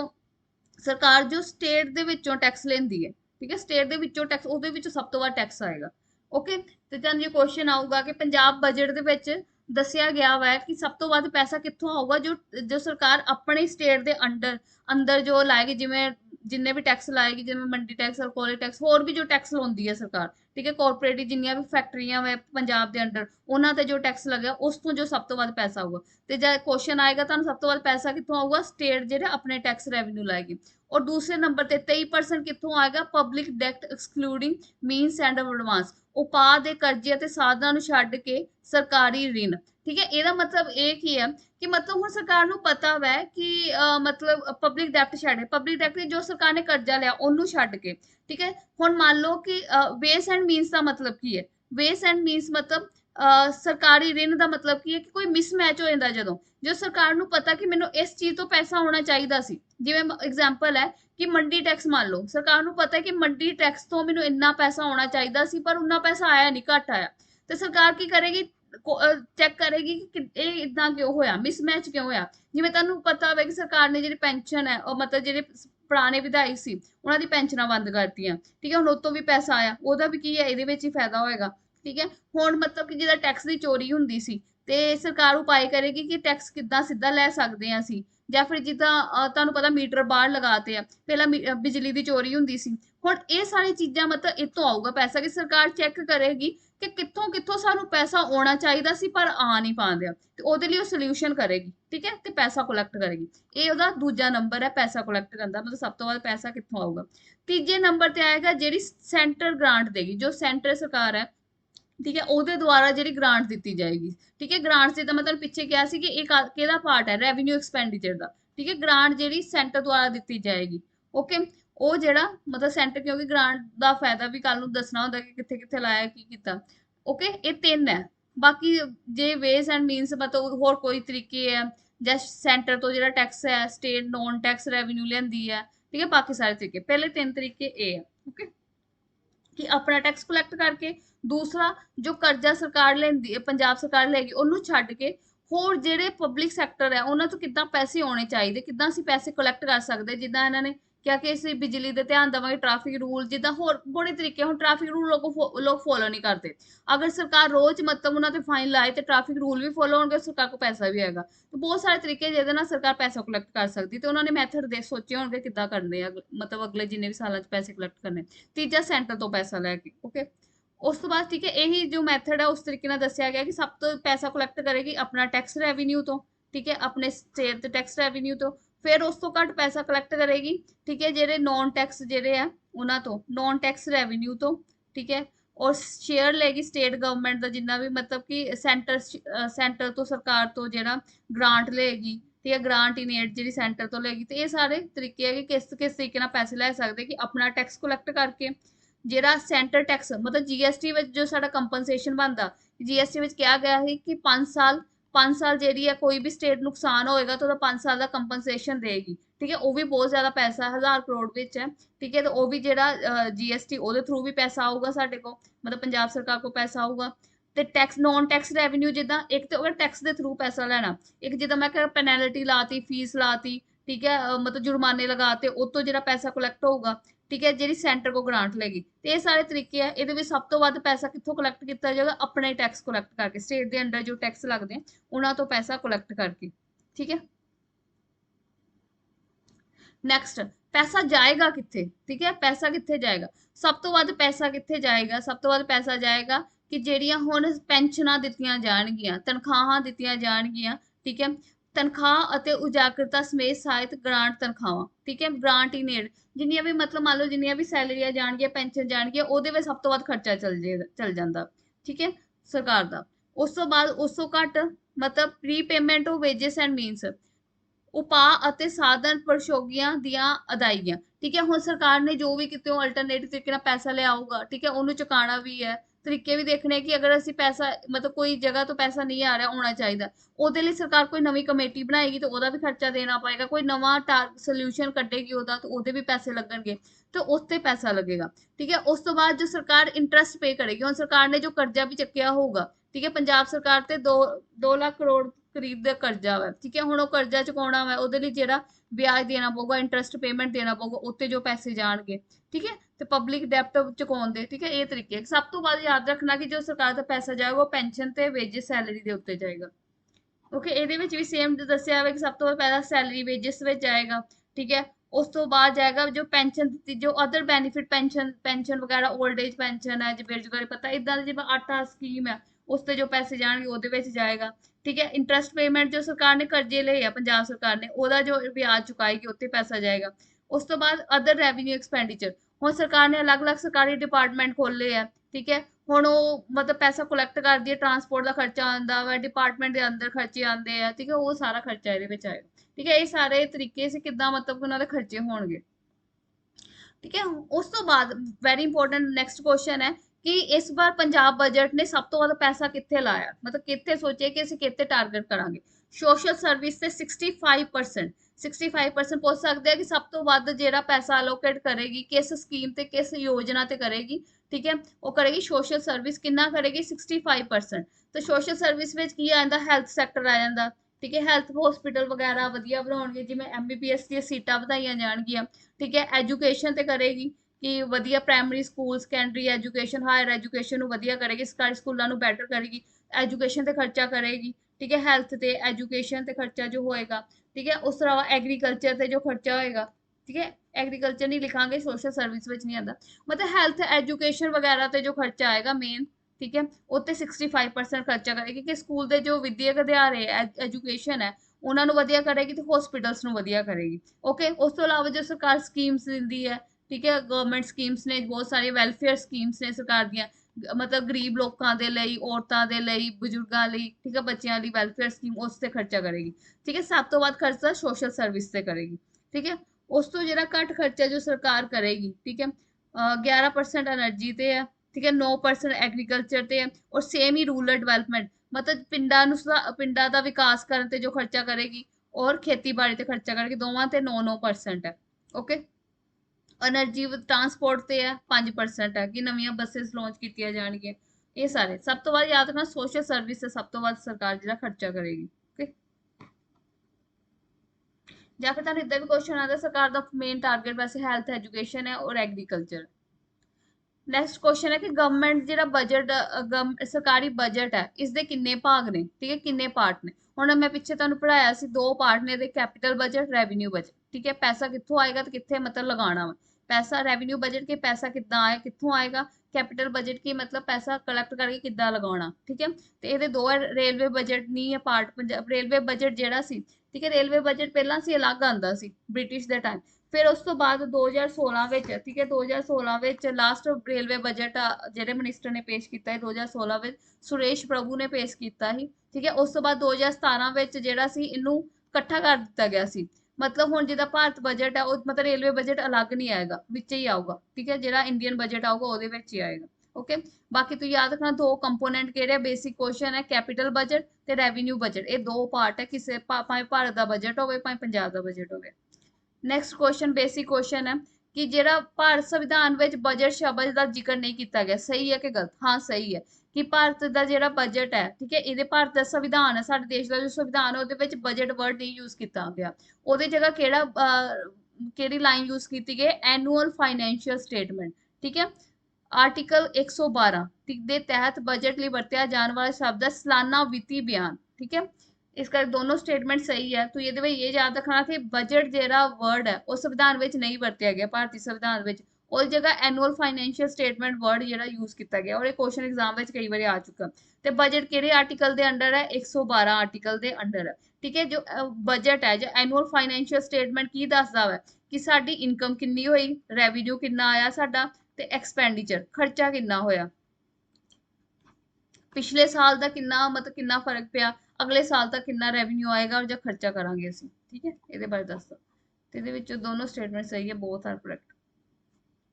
ਨੈਕਸਟ ਹੈ who present the budget in parliament, parliament ਦੇ ਵਿੱਚ ਬਜਟ ਕੌਣ ਪ੍ਰੈਜ਼ੈਂਟ ਕਰਦਾ ਹੈ, ਫਾਈਨਾਂਸ ਮਿਨਿਸਟਰ। ਠੀਕ ਹੈ, ਜਿੱਦਾਂ ਮੈਂ ਤੁਹਾਨੂੰ ਪਿੱਛੇ ਹੁਣ ਦੱਸ ਚੁੱਕੀ ਹਾਂ ਕਿ ਇਦਾਂ ਕੁਐਸਚਨ ਆ ਸਕਦਾ, ਜਿੱਦਾਂ ਕੁਐਸਚਨ ਆ ਸਕਦਾ ਸਭ ਤੋਂ ਵੱਧ ਜਿਹੜੀ ਇਨਕਮ ਹੈ, ਠੀਕ ਹੈ, ਜੋ ਪੰਜਾਬ ਬਜਟ 2022-23 ਚ ਉਹ ਕਿਹਦੇ ਵਿੱਚੋਂ ਆਏਗੀ। ਠੀਕ ਹੈ, ਰੈਵਨਿਊ ਰਿਸਿਪਟ। ਠੀਕ ਹੈ, ਮੈਂ ਤੁਹਾਨੂੰ ਰੈਵਨਿਊ ਰਿਸਿਪਟ ਪਿੱਛੇ ਦੱਸਿਆ ਸੀ ਕਿ ਰੈਵਨਿਊ ਰਿਸਿਪਟ ਦੇ ਕਿਹੜੇ ਕਿਹੜੇ ਪਾਰਟ ਹੁੰਦੇ ਆ, ਕੁਛ ਕਿੱਥੇ ਗਿਆ ਹਾਂ, ਰੈਵਨਿਊ ਰਿਸਿਪਟ। ਠੀਕ ਹੈ, ਰੈਵਨਿਊ ਰਿਸਿਪਟ ਹੁੰਦਾ tax revenue, non tax revenue. ਠੀਕ ਹੈ, ਜਿੱਦਾਂ ਮੈਂ ਤੁਹਾਨੂੰ ਕਿਹਾ ਸਭ ਤੋਂ ਵੱਧ ਜਿਹੜਾ ਪੈਸਾ ਇਸ ਵਾਰ ਕਲੈਕਟ ਕਿੱਥੋਂ ਹੋਇਆ, GST ਤੋਂ ਹੋਇਆ ਸਾਰਿਆਂ ਨੂੰ ਫਾਇਦਾ, ਤੇ ਉਸੇ ਤਰ੍ਹਾਂ ਪੰਜਾਬ ਨੂੰ ਵੀ GST ਤੋਂ ਸਭ ਤੋਂ ਵੱਧ ਫਾਇਦਾ ਹੋਇਆ। ਠੀਕ ਹੈ, ਤੇ ਤੁਹਾਨੂੰ ਅਗਰ ਕੁਐਸਚਨ ਆਊਗਾ ਕਿ ਸਭ ਤੋਂ ਵੱਧ ਜਿਹੜੀ ਇਨਕਮ ਹੈ ਜੋ ਪੈਸਾ ਆਇਆ ਸਰਕਾਰ ਨੂੰ, ਠੀਕ ਹੈ, ਉਹ ਕਿੱਥੋਂ ਆਇਆ, GST ਤੋਂ। ਠੀਕ ਹੈ, GST ਤੋਂ। ਸੈਕਿੰਡ ਨੰਬਰ ਤੇ ਆਇਆ value added tax, value added VAT tax ਜੋ ਮਤਲਬ ਸਟੇਟ ਖੁਦ ਲਾਉਂਦੀ ਹੈ, ਜਿਵੇਂ ਤੁਹਾਨੂੰ ਮੈਂ ਕਿਹਾ ਅਲਕੋਹਲ ਸ਼ਰਾਬ ਦੇ ਠੇਕਿਆਂ ਤੇ ਜੋ ਪੈਸਾ ਆਉਂਦਾ ਵਾ, ਠੀਕ ਹੈ, ਉੱਤੇ ਟੈਕਸ ਮੰਡੀ ਟੈਕਸ ਲੱਗਦਾ ਵਾ। ਇਰੀਗੇਸ਼ਨ ਮਤਲਬ ਹੋਰ ਵੀ ਜੋ ਜੋ ਪੰਜਾਬ 'ਚ ਇੰਡਸਟਰੀਆਂ ਹੈ ਉਹਨਾਂ ਤੇ ਜੋ ਟੈਕਸ ਲਾਇਆ ਜਾਂਦਾ ਉਹ ਤੋਂ ਪੈਸਾ ਆਉਂਦਾ, ਉਹਦਾ ਵੈਲਿਊ ਐਡਡ ਟੈਕਸ। ਤੀਸਰਾ state excise tax, state excise tax ਹੈ ਜਿੰਨੀਆਂ ਵੀ ਪੰਜਾਬ ਦੇ ਅੰਦਰ ਚੀਜ਼ਾਂ ਬਣਦੀਆਂ ਉਹਨਾਂ ਤੇ ਜੋ ਟੈਕਸ ਲੱਗਦਾ, ਮੈਨੂਫੈਕਚਰਿੰਗ ਟੈਕਸ, ਠੀਕ ਹੈ। ਐਕਸਾਈਜ਼ ਟੈਕਸ ਹੁੰਦਾ ਮੈਨੂਫੈਕਚਰਿੰਗ ਟੈਕਸ, ਜੋ ਚੀਜ਼ਾਂ ਬਣਦੀਆਂ ਉਹਨਾਂ ਤੇ ਜੋ ਟੈਕਸ ਲੱਗੇਗਾ, ਠੀਕ ਹੈ। ਤੇ ਇਹਦੇ ਅੰਦਰ ਸਭ ਤੋਂ ਵੱਧ ਜੋ ਰੈਵਨਿਊ ਅਗਰ ਤੁਹਾਨੂੰ ਪੁੱਛ ਲਿਆ ਪੰਜਾਬ ਵਿੱਚ, ਅਗਰ ਟੈਕਸ ਦਾ ਟੈਕਸੇਸ਼ਨ ਤੁਹਾਨੂੰ ਪਤਾ ਬਹੁਤ ਇੰਪੋਰਟੈਂਟ ਟੌਪਿਕ ਹੈ, ਠੀਕ ਹੈ। ਉਹਦੇ ਵਿੱਚ ਉਹਦੇ ਥਰੂ ਅਗਰ ਪੁੱਛ ਲਏ ਕਿ ਪੰਜਾਬ ਜਿਹੜਾ ਪੰਜਾਬ ਦਾ ਬਜਟ ਆਇਆ ਇਸ ਵਾਰ, ਉਹਦੇ ਵਿੱਚ ਸਭ ਤੋਂ ਵੱਧ ਟੈਕਸ ਜੋ ਮਿਲਿਆ ਉਹ ਕਿਹਦੇ ਅੰਦਰ ਮਿਲਿਆ, ਇਨਡਾਇਰੈਕਟ ਟੈਕਸ ਤੋਂ ਮਿਲਿਆ। ਇਨਡਾਇਰੈਕਟ ਟੈਕਸ ਵਿੱਚ ਕੌਣ ਕੀ ਆਂਦਾ, ਜੀਐਸਟੀ, ਠੀਕ ਹੈ। ਇਨਡਾਇਰੈਕਟ ਟੈਕਸ ਜੀਐਸਟੀ ਸਭ ਤੋਂ ਵੱਧ ਫਾਇਦਾ ਹੋਇਆ, ਫਿਰ ਵੈਲਿਊ ਐਡਡ ਟੈਕਸ, ਫਿਰ ਸਟੇਟ ਐਕਸਾਈਜ਼ ਟੈਕਸ, ਠੀਕ ਹੈ। ਇਹ ਸਾਰੇ ਵੈਸੇ ਤਿੰਨੇ ਕੀ ਹੈ, ਇਨਡਾਇਰੈਕਟ ਟੈਕਸ ਨੇ। ਓਕੇ, ਨੈਕਸਟ ਹੈ ਐਮਐਸਪੀ। ਹੁਣ ਸਰਕਾਰ ਨੇ ਕਿਹਾ ਕਿ ਇਸ ਵਾਰ ਜਿਹੜਾ ਗ੍ਰੀਨ ਗ੍ਰਾਮ ਹੈ, ਮੂੰਗ ਦਾਲ ਹੈ, ਉੱਤੇ ਜ਼ੋਰ ਦਿੱਤਾ ਜਾਏਗਾ ਕਿ ਇਹਦੇ ਨਾਲ ਕੀ ਹੈ, ਅਗਰ ਕਿਸਾਨ ਜਿਹੜੇ ਮੂੰਗ ਦਾਲ ਲਾਉਂਦੇ ਆ ਤੇ ਉਹਨਾਂ ਨੂੰ ਜ਼ਿਆਦਾ ਬੈਨੀਫਿਟ ਹੋਏਗਾ। ਜਿੱਦਾਂ ਕਿ ਸਾਨੂੰ ਪਤਾ ਵਾ ਕਿ ਅਸੀਂ ਦੋ ਹੀ ਫਸਲਾਂ ਜ਼ਿਆਦਾ ਲਗਾਉਂਦੇ ਹਾਂ ਪੰਜਾਬ ਵਿੱਚ, ਵੀਟ ਤੇ ਰਾਈਸ। ਉਹਦੇ ਕਰਕੇ ਕੀ ਹੈ ਕਿ ਜਿਹੜਾ ਪਾਣੀ ਹੈ, ਵਾਟਰ ਹੈ, ਠੀਕ ਹੈ, ਪਾਣੀ ਜਿਹੜਾ ਉਹ ਬਹੁਤ ਜ਼ਿਆਦਾ ਘਟਣ ਦਿਆ ਵਾ, ਠੀਕ ਹੈ। ਕਿਹਾ ਜਾ ਰਿਹਾ ਕਿ 2029 ਤੱਕ ਪੰਜਾਬ ਸੌਖਾ ਪੈ ਸਕਦਾ, ਪੰਜਾਬ 'ਚ ਮਤਲਬ ਪਾਣੀ ਦੀ ਡਰਾਈ ਹੋ ਸਕਦਾ, ਸੁੱਕ ਸਕਦਾ, ਕਿਉਂਕਿ ਅਸੀਂ ਜਿੱਦਾਂ ਵੀਟ ਐਂਡ ਰਾਈਸ ਲਾਉਂਦੇ ਆ ਤੇ ਇਹਦੇ ਕੀ ਹੈ, ਬਹੁਤ ਸਾਰਾ ਪਾਣੀ ਚਾਹੀਦਾ ਹੁੰਦਾ ਇਹਦੇ ਲਈ। ਤੇ ਇਸ ਕਰਕੇ ਸਰਕਾਰ ਕਹਿੰਦੀ ਦੂਜੀਆਂ ਫਸਲਾਂ ਲਾਇਆ ਜਾਵੇ। ਇਸ ਕਰਕੇ ਸਰਕਾਰ ਨੇ ਕਈ ਸਾਰੇ ਮਤਲਬ ਨਵੇਂ ਪਾਲਿਸੀਆਂ ਸ਼ੁਰੂ ਕੀਤੀਆਂ ਵਾ। ਉਹਦੇ ਅੰਡਰ ਹੀ ਹੈ ਮੂੰਗ ਦਾਲ, ਕਿ ਅਗਰ ਮੂੰਗ ਦਾਲ ਲਾਈ ਜਾਏਗੀ ਤੇ ਇਹਦੇ ਨਾਲ ਮਤਲਬ ਉਹਨਾਂ ਨੂੰ ਬੈਨੀਫਿਟ ਮਿਲੇਗਾ, ਠੀਕ ਹੈ। ਤੇ ਉਹ ਦੂਸਰਾ ਤੁਹਾਨੂੰ ਪਤਾ SYL ਜੋ ਇਸ਼ੂ ਹੋਇਆ, ਸਤਲੁਜ ਯਮੁਨਾ ਲਿੰਕ ਵਗੈਰਾ, ਉਹ ਵੀ ਮਤਲਬ ਕਿਤੇ ਨਾ ਕਿਤੇ ਇਸੇ ਨਾਲ ਰਿਲੇਟਡ ਹੈ ਕਿ ਪਾਣੀ ਦੀ ਕਮੀ ਹੋ ਗਈ ਹੈ, ਰਾਵੀ ਬਿਆਸ ਇੰਨਾ ਪਾਣੀ ਨਹੀਂ ਬਚਿਆ ਜਦੋਂ ਇਹ ਬਣਾਇਆ ਗਿਆ ਸੀ, ਠੀਕ ਹੈ। ਇਸ ਕਰਕੇ ਕੋਈ ਵੀ ਸਟੇਟ ਪਾਣੀ ਨਹੀਂ ਦੇਣਾ ਚਾਹੇਗੀ, ਕਿਉਂਕਿ ਖੇਤੀਬਾੜੀ ਸਾਰਾ ਜੋ ਮੇਨ ਕੀਤਾ ਪੰਜਾਬ ਦਾ ਤੇ ਖੇਤੀਬਾੜੀ ਕੀਤਾ, ਹਰਿਆਣਾ ਦਾ ਵੀ ਹੈ, ਸਾਰੇ ਆਪਣੀ ਜਗ੍ਹਾ ਸਟੇਟ ਸਾਰੇ ਸਹੀ ਨੇ, ਪਾਣੀ ਸਾਰਿਆਂ ਨੂੰ ਚਾਹੀਦਾ ਵਾ। ਬਟ ਪਾਣੀ ਦਾ ਇਸ ਲਈ ਜ਼ਰੂਰੀ ਹੈ ਕਿ ਪਾਣੀ ਨੂੰ ਬਚਾਇਆ ਵੀ ਜਾਵੇ ਤਾਂ ਕਿ ਸਟੇਟਾਂ ਵਿੱਚ ਲੜਾਈ ਨਾ ਹੋਵੇ ਪਾਣੀ ਨੂੰ ਲੈ ਕੇ। ਤੇ ਇਸ ਕਰਕੇ ਨਵੇਂ ਮੈਥਡ ਕੱਢੇ ਜਾਣ। ਹੁਣ ਵੀਟ ਰਾਈਸ ਹੈ, ਇਹ ਪਾਣੀ ਜ਼ਿਆਦਾ ਮੰਗਦੀ ਹੈ ਪਰ ਪ੍ਰੋਫਿਟ ਵੀ ਇਹਦੇ ਤੋਂ ਹੁੰਦਾ, ਇਸ ਕਰਕੇ ਸਰਕਾਰ ਨੇ ਹੋਰ ਮਤਲਬ ਫਸਲਾਂ ਲਗਾਈ ਜਾਣਗੇ ਤਾਂ ਕਿ ਮਤਲਬ ਉਹਨਾਂ ਨੂੰ ਵੀ ਉਹਨਾਂ ਤੇ ਵੀ MSP ਮਿਲੇ, ਔਰ ਜਿਹੜੇ ਕਿਸਾਨ ਹੈ ਉਹ ਮਤਲਬ ਉਤਸ਼ਾਹਿਤ ਹੋਣ ਕਿ ਅਸੀਂ ਦੂਜੀਆਂ ਫਸਲਾਂ ਵੀ ਲਗਾਉਣੇ ਚਾਹੀਦੇ, ਸਾਨੂੰ ਦੂਸਰੀਆਂ ਫਸਲਾਂ ਤੋਂ ਵੀ ਪ੍ਰੋਫਿਟ ਹੋ ਸਕਦਾ। ਜਿਵੇਂ ਕਿ ਮੂੰਗ ਦਾਲ ਦੀ ਗੱਲ ਕੀਤੀ ਸੀ, ਗ੍ਰੀਨ ਗ੍ਰਾਮ ਦੀ ਗੱਲ ਕੀਤੀ ਇਸ ਬਜਟ ਵਿੱਚ। ਇਸ ਕਰਕੇ ਇੰਪੋਰਟੈਂਟ ਕੁਐਸਚਨ ਬਣ ਜਾਂਦਾ ਹੈ ਕਿ MSP ਕਿੰਨਾ ਅਨਾਉਂਸ ਕੀਤਾ ਹੈ ਮੂੰਗ ਦਾਲ ਤੇ, ਠੀਕ ਹੈ, 7,275 ਪਰ ਕੁਆਂਟਲ, ਠੀਕ ਹੈ। ਇੰਪੋਰਟੈਂਟ ਕੁਐਸਚਨ ਬਣ ਜਾਂਦਾ ਕਿ ਮੂੰਗ ਦਾਲ ਤੇ ਕਿੰਨਾ MSP ਮਿਲੇਗਾ। ਹੁਣ ਪੰਜਾਬ PCS ਦਾ ਪੇਪਰ ਹੋਇਆ ਸੀ ਪਿਛਲੇ ਤੋਂ ਪਿਛਲੇ ਸਾਲ ਜਦੋਂ ਹੋਇਆ ਸੀ, ਤੇ ਉਦੋਂ ਉਹਨਾਂ ਨੇ ਪ੍ਰੀਵੀਅਸ ਪੇਪਰ ਵਿੱਚ ਕੁਐਸਚਨ ਪੁੱਛਿਆ ਸੀ, ਵੀਟ ਐਂਡ ਰਾਈਸ ਦਾ MSP ਪੁੱਛਿਆ ਹੈ। ਇਸੇ ਤਰ੍ਹਾਂ ਮੂੰਗ ਦਾਲ ਦੇ ਵੀ ਪੁੱਛ ਸਕਦੇ, ਇਹ ਵੀ ਤੁਹਾਨੂੰ ਪਤਾ ਹੋਣਾ ਚਾਹੀਦਾ। ਨੈਕਸਟ ਹੈ ਸ਼ਾਹਪੁਰ ਕਾਂਡੀ ਡੈਮ ਪ੍ਰੋਜੈਕਟ। ਇਹ ਵੀ ਮਤਲਬ ਨਿਊਜ਼ ਪੰਜਾਬ ਬਜਟ ਦੀ ਸਪੀਚ ਵਿੱਚ ਹੀ, ਠੀਕ ਹੈ, ਜੋ ਮੁੱਖ ਮੰਤਰੀ ਸੀ ਉਹਨਾਂ ਨੇ ਵੀ ਜ਼ਿਕਰ ਕੀਤਾ ਹੈ ਸ਼ਾਹਪੁਰ ਕਾਂਡੀ ਡੈਮ ਪ੍ਰੋਜੈਕਟ ਦਾ। ਤੇ ਕੁਐਸਚਨ ਆ ਸਕਦਾ ਸ਼ਾਹਪੁਰ ਕਾਂਡੀ ਡੈਮ ਪ੍ਰੋਜੈਕਟ ਸਾਡੇ ਕੰਸਟਰਕਸ਼ਨ 'ਚ ਹੈ, ਅਗਲੇ ਸਾਲ ਤੱਕ ਕਿਹਾ ਜਾ ਰਿਹਾ ਕਿ ਕੰਪਲੀਟ ਹੋ ਜਾਏਗਾ, ਠੀਕ ਹੈ। ਇਰੀਗੇਸ਼ਨ ਪਰਪਸ ਲਈ, ਸਿੰਚਾਈ ਦੇ ਲਈ ਬਣਾਇਆ ਜਾਏਗਾ। ਤੇ ਕੁਐਸਚਨ ਆ ਸਕਦਾ ਕਿਹੜੀ ਨਦੀ ਤੇ ਹੈ, ਰਿਵਰ ਰਾਵੀ ਨਦੀ ਤੇ ਹੈ, ਠੀਕ ਹੈ। ਕਿੱਥੇ ਹੈ, ਪਠਾਨਕੋਟ ਜ਼ਿਲ੍ਹੇ 'ਚ ਹੈ, ਇਹ ਪਠਾਨਕੋਟ ਜ਼ਿਲ੍ਹੇ ਵਿੱਚ ਹੈ, ਇਸ ਕਰਕੇ important question. Next Punjab cooperative bank ਜਿਹੜਾ ਕਦੋਂ ਬਣਿਆ ਸੀ, 31 ਅਗਸਤ 1949 ਵਿੱਚ। Next question consolidated sinking fund, ਇਹਦਾ ਜ਼ਿਕਰ ਕੀਤਾ ਗਿਆ ਸੀ ਪੰਜਾਬ ਬਜਟ ਵਿੱਚ, ਇਸ ਕਰਕੇ ਬਹੁਤ ਇੰਪੋਰਟੈਂਟ ਇਕਨੋਮਿਕਸ ਤੋਂ ਵੀ ਤੇ ਉਹਦਾ ਵੀ ਮਤਲਬ ਕਰੰਟ ਅਫੇਅਰ ਤੋਂ ਵੀ ਇੰਪੋਰਟੈਂਟ ਕੁਐਸਚਨ ਬਣ ਜਾਂਦਾ ਹੈ ਕੰਸੋਲੀਡੇਟਡ ਸਿੰਕਿੰਗ ਫੰਡ ਕੀ ਹੈ। ਕਿਉਂਕਿ ਜੋ ਫਾਈਨਾਂਸ ਮਿਨਿਸਟਰ ਸੀ ਪੰਜਾਬ ਦੇ, ਉਹਨਾਂ ਨੇ ਜੋ ਵਿੱਤ ਮੰਤਰੀ ਹੈ ਪੰਜਾਬ ਦੇ, ਉਹਨਾਂ ਨੇ ਜ਼ਿਕਰ ਕੀਤਾ ਹੈ ਕਿ ਅਸੀਂ ਕੰਸੋਲੀਡੇਟਡ ਸਿੰਕ ਫੰਡ ਵਿੱਚ 1000 ਕਰੋੜ ਜਮ੍ਹਾਂ ਕਰਾਵਾਂਗੇ, ਠੀਕ ਹੈ। ਇਸ ਕਰਕੇ ਇੰਪੋਰਟੈਂਟ ਹੋ ਜਾਂਦਾ ਤੁਹਾਨੂੰ ਅਗਰ ਪੁੱਛ ਲੈ ਕਿ ਕੰਸੋਲੀਡੇਟਡ ਸਿੰਕਿੰਗ ਫੰਡ ਕੀ ਹੁੰਦਾ। ਪਹਿਲਾਂ ਤੁਹਾਨੂੰ ਪਤਾ ਹੋਣਾ ਚਾਹੀਦਾ ਕਿਹਦੇ ਦੁਆਰਾ ਬਣਾਇਆ ਗਿਆ ਸੀ, ਇਹ reserve bank of India RBI ਦੁਆਰਾ ਬਣਾਇਆ ਗਿਆ ਸੀ, ਠੀਕ ਹੈ। 1990 ਦੇ ਕਰੀਬ ਬਣਾਇਆ ਗਿਆ ਸੀ, ਠੀਕ ਹੈ। ਤੇ ਪੰਜਾਬ ਬਜਟ ਜਿਹੜਾ ਉਹਦੇ ਵਿੱਚ ਤੁਹਾਨੂੰ ਇਹ ਵੀ ਪੁੱਛ ਸਕਦੇ ਜਿਹੜਾ ਕੰਸੋਲੀਡੇਟਡ ਸਿੰਕਿੰਗ ਫੰਡ ਹੈ ਉਹਦੇ ਵਿੱਚ ਕਿੰਨਾ ਪੈਸਾ ਜਮ੍ਹਾਂ ਕੀਤਾ ਜਾਵੇਗਾ, 1000 ਕਰੋੜ। ਹੁਣ ਕੰਸੋਲੀਡੇਟਡ ਸਿੰਕਿੰਗ ਫੰਡ ਹੁੰਦਾ ਕੀ ਹੈ, ਕੰਸੋਲੀਡੇਟਡ ਸਿੰਕਿੰਗ ਫੰਡ ਹੁੰਦਾ ਵਾ ਕਿ ਜਿੱਦਾਂ ਮੰਨ ਲਓ ਕਿ ਮੈਂ ਤੁਹਾਨੂੰ ਸਿੰਪਲ ਜਿਹੀ ਐਗਜ਼ਾਮਪਲ ਲੈਣੀ ਕਰਨੀ, ਜਿੱਦਾਂ ਤੁਹਾਨੂੰ ਪਤਾ ਤੁਹਾਨੂੰ ਇਨਕਮ ਮਿਲੀ, ਸੈਲਰੀ ਮਿਲੀ, ਤੁਹਾਨੂੰ ਪਤਾ ਘਰ ਦੇ ਖਰਚੇ ਵੀ ਹੋਣਗੇ, ਠੀਕ ਹੈ, ਖਰਚਿਆਂ 'ਚ ਵੀ ਪੈਸਾ ਦੇਣਾ, ਤੁਸੀਂ ਇੱਕ ਗੋਲਕ ਲਗਾ ਲਈ, ਠੀਕ ਹੈ, ਜਿੱਦਾਂ ਗੋਲਕ, ਤੇ ਉਹਦੇ ਵਿੱਚ ਵੀ ਤੁਸੀਂ ਰੋਜ਼ ਨਾ 10-20 ਰੁਪਏ ਜਾਂ 100 ਰੁਪਏ ਪਾਉਂਦੇ ਰਹਿੰਦੇ ਹੋ, ਠੀਕ ਹੈ। ਉਹਨੂੰ ਕਹਿ ਦਿੰਦੇ ਕੰਸੋਲੀਡੇਟਡ ਸਿੰਕਿੰਗ ਫੰਡ। ਕਿ ਜਦੋਂ ਸਰਕਾਰ ਨੂੰ ਪਤਾ ਵਾ, ਜਿਵੇਂ ਪੰਜਾਬ ਸਰਕਾਰ ਦੇ ਨਾਲ ਕਿ ਕਰਜ਼ਾ ਬਹੁਤ ਜ਼ਿਆਦਾ ਵਾ, ਠੀਕ ਹੈ, ਕੱਲ ਨੂੰ ਮਤਲਬ ਕਿ ਸਾਨੂੰ ਕੁਛ ਪੈਸੇ ਦੀ ਲੋੜ ਪੈ ਗਈ ਤੇ ਸਾਡੇ ਤੇ ਆਲਰੇਡੀ ਕਰਜ਼ਾ, ਤੇ ਅਸੀਂ ਇੱਕ ਫੰਡ ਬਣਾਈਏ ਅਲੱਗ ਤੋਂ ਕੰਸੋਲੀਡੇਟਡ ਸਿੰਕਿੰਗ ਫੰਡ, ਕਿ ਸਾਡਾ ਜਿਹੜਾ ਮਤਲਬ ਕਿ ਕੱਲ ਨੂੰ ਇਦਾਂ ਦੀ ਦਿੱਕਤ ਆਉਂਦੀ ਹੈ ਤੇ ਅਸੀਂ ਇਹ ਪੈਸਾ ਯੂਜ਼ ਕਰ ਸਕਦੇ ਹਾਂ, ਠੀਕ ਹੈ। ਕਿਉਂਕਿ ਜੇ ਮਤਲਬ ਕਿ ਲੋਨਸ ਵਗੈਰਾ ਹੁਣ ਸਰਕਾਰ ਨੇ ਬਹੁਤ ਸਾਰਾ ਕਰਜ਼ਾ ਲਿਆ ਤੇ ਕੱਲ ਨੂੰ ਉਹ ਲੋਨ ਚੁਕਾਉਣਾ ਪੈ ਜੇ, ਤੇ ਲੋਨ ਚੁਕਾਉਣ ਲਈ ਮਤਲਬ ਮੰਨ ਲਓ ਇੰਨੇ ਪੈਸੇ ਆਏ ਨਹੀਂ, ਫਿਰ ਉਹ ਇਸ ਫੰਡ ਚੋਂ ਪੈਸੇ ਕੱਢ ਕੇ ਲੋਨ ਰੀਪੇਮੈਂਟ ਕਰ ਸਕਦੇ, ਤਾਂ ਕਿ ਜੋ ਕੰਡੀਸ਼ਨ ਇਕਨੋਮਿਕ ਆਰਥਿਕ ਕੰਡੀਸ਼ਨ ਹੈ ਉਹ ਖਰਾਬ ਨਾ ਹੋਵੇ। ਠੀਕ ਹੈ, ਸਿੰਪਲ ਇਹ ਯਾਦ ਰੱਖਣਾ। ਜਿੱਦਾਂ ਘਰ ਵਿੱਚ ਵੀ ਕੀ ਹੈ ਕਿ ਤੁਸੀਂ, ਮੈਂ ਜਿੱਦਾਂ ਤੁਹਾਨੂੰ ਐਗਜ਼ਾਮਪਲ ਗੋਲਕ ਦੀ ਐਗਜ਼ਾਮਪਲ ਦਿੱਤੀ ਕਿ ਤੁਹਾਨੂੰ ਪਤਾ ਕਿ ਇੰਨੇ ਜ਼ਿਆਦਾ ਖਰਚੇ ਹੋ ਜਾਂਦੇ ਆ, ਕੱਲ ਨੂੰ ਤੁਹਾਨੂੰ ਲੋੜ ਦੇ ਮੁਤਾਬਿਕ ਪੈਸੇ ਚਾਹੀਦੇ, ਕਿਸੇ ਦਾ ਕਰਜ਼ਾ ਜਾਂ ਵਿਆਜ ਦੇਣਾ। ਠੀਕ ਹੈ, ਤੇ ਤੁਸੀਂ ਆਪਣੀ ਜਿੱਦਾਂ ਗੋਲਕ ਹੈ ਜਾਂ ਕਿਤੇ ਕੋਈ ਬੈਂਕ ਹੈ ਉਹਦੇ ਵਿੱਚ ਸਿਰਫ ਤੁਸੀਂ ਪੈਸੇ ਜਮ੍ਹਾਂ ਕਰਨ ਦੇ, ਕਢਾਉਂਦੇ ਨਹੀਂ ਪਏ, ਉਹਨੂੰ ਕਹਿ ਦਿੰਦੇ ਇੱਕ ਤਰ੍ਹਾਂ ਦਾ ਕੰਸੋਲੀਡੇਟ ਸਿੰਕਿੰਗ ਫੰਡ। ਤੇ ਪੰਜਾਬ ਬਜਟ ਵਿੱਚ ਇਸ ਵਾਰ ਕਿਹਾ ਗਿਆ ਹੈ ਕਿ 1000 ਕਰੋੜ ਮਤਲਬ ਉਹਦੇ ਵਿੱਚ ਜਮ੍ਹਾਂ ਕਰਾਇਆ ਜਾਏਗਾ। ਸਰਕਾਰ ਨੇ, ਜਿਹੜਾ ਪੰਜਾਬ ਸਰਕਾਰ ਨੇ ਇਹ 3 ਮਹੀਨਿਆਂ ਦੇ ਵਿੱਚ ਜਿਹੜਾ ਵਾ 8000 ਕਰੋੜ ਦਾ ਲੋਨ ਲਿਆ ਵਾ, ਕਰਜ਼ਾ ਲਿਆ। ਠੀਕ ਹੈ, ਉਹਦੇ ਵਿੱਚੋਂ 1000 ਕਰੋੜ ਇਹਦੇ ਵਿੱਚ ਜਮ੍ਹਾਂ ਕਰਾ ਕੇ ਕੱਲ ਨੂੰ ਅਗਰ ਵਿਆਜ ਚੁਕਾਉਣਾ ਪਏ ਤਾਂ ਅਸੀਂ ਇਹਦੇ ਵਿੱਚੋਂ ਚੁਕਾ ਸਕਦੇ ਹਾਂ। ਠੀਕ ਹੈ, ਇਹ ਹੈ ਕੰਸੋਲੀਡੇਟਡ ਸਿੰਕਿੰਗ ਫੰਡ। ਕਿੰਨੇ ਲਿਆਂਦਾ ਸੀ? ਆਰਬੀਆਈ ਨੇ ਕਦੋਂ ਲਿਆਂਦਾ ਸੀ? 1999 2000 ਵਿੱਚ। ਇਹ ਸਿਰਫ ਪੰਜਾਬ ਸਰਕਾਰ ਨਹੀਂ, ਬਾਕੀ ਸਟੇਟਾਂ ਨੇ ਵੀ ਬਣਾਇਆ ਗਿਆ, ਕੰਸੋਲੀਡੇਟ ਸਿੰਕਿੰਗ ਬਣਾਇਆ ਗਿਆ ਤਾਂ ਕਿ ਔਖੇ ਟਾਈਮ ਪੈਸੇ ਇਹਦੇ ਵਿੱਚੋਂ ਚੱਕੇ ਜਾਣ। ਓਕੇ, ਸਾਡਾ ਪ੍ਰਤਾਪੀ ਬੈਚ ਹੈ। ਠੀਕ ਹੈ, ਇਹਦੇ ਵਿੱਚ ਕੀ ਹੈ, ਤੁਹਾਨੂੰ ਫੁੱਲ ਸਿਲੇਬਸ ਮਿਲੇਗਾ, ਤੁਸੀਂ ਕਿਸੇ ਵੀ ਐਗਜ਼ਾਮ ਦੀ ਤਿਆਰੀ ਕਰੋ। ਠੀਕ ਹੈ, ਇਹਦੇ ਵਿੱਚ ਕੀ ਹੈ ਕਿ ਸਾਰੇ ਐਗਜ਼ਾਮ ਤੁਸੀਂ ਇੱਕ ਵਾਰੀ ਇਹਦੀ ਐਗਜ਼ਾਮ ਦੀ ਤਿਆਰੀ ਕਰਨੀ, ਚੰਗੀ ਤਰ੍ਹਾਂ ਕਲਾਸਾਂ ਸੁਣਨੀਆਂ, ਨੋਟਸ ਬਣਾਉਣੇ, ਪੀਡੀਐਫ ਬਣਾਉਣੇ ਔਰ ਟੈਸਟ ਸੀਰੀਜ਼ ਸੋਲਵ ਕਰਨੀ ਹੈ। ਠੀਕ ਹੈ, ਇਹਦੇ ਨਾਲ ਕੀ ਹੈ, ਤੁਸੀਂ ਕੋਈ ਵੀ ਐਗਜ਼ਾਮ ਦਿਓ, ਭਾਵੇਂ ਸੈਂਟਰ ਦਾ, ਸਟੇਟ ਦਾ, ਤੁਹਾਡਾ ਉਹ ਕਲੀਅਰ ਹੋਏਗਾ। ਇਹਦੀ 1 ਸਾਲ ਤੱਕ ਦੀ ਵੈਲਿਡਿਟੀ ਹੈ ਕਿ 1 ਸਾਲ ਦੇ ਅੰਦਰ ਤੁਹਾਡੇ ਜਿੰਨੇ ਵੀ ਐਗਜ਼ਾਮ ਹੁੰਦੇ ਤੁਸੀਂ ਮਤਲਬ ਪੇਪਰ ਭਰੋ।